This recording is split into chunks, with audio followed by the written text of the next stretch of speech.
Hello MennoNerds, this is Michael. This is Sarah. And we're gonna talk about why we're vegan.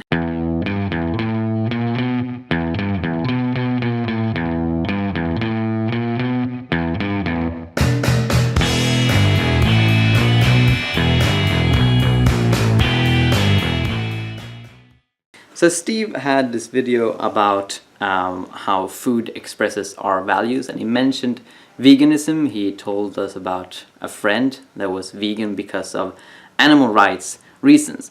Now, that's not the reason we went vegan. No. It's more of a bonus that we don't oppress animals. But really the primary reason for us is that veganism fights hunger. And Sarah is quite an expert on this. Well, thank you, Michael.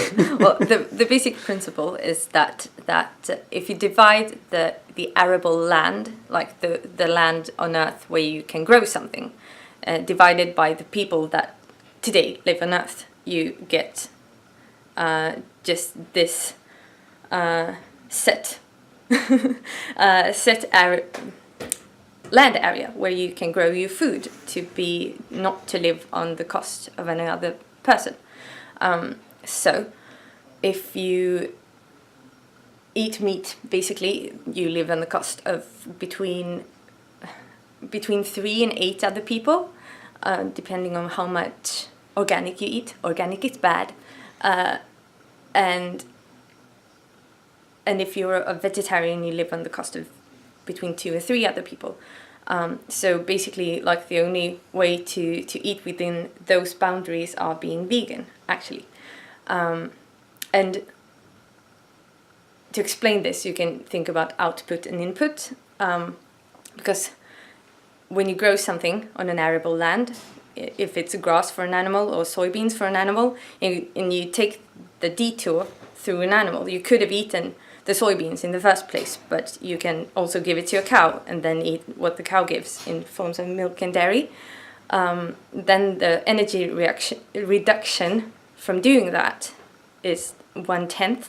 So from 1 ton of soybeans, you get 100 kilos of meat, which feeds 1 or 2 persons every year.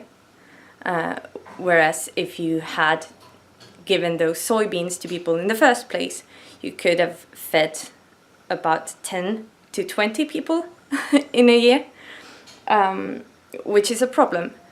So I discovered that if I want to live a life so that other people can live a life and not be hungry, because we still have 800 million people on Earth that suffers from chronic hunger.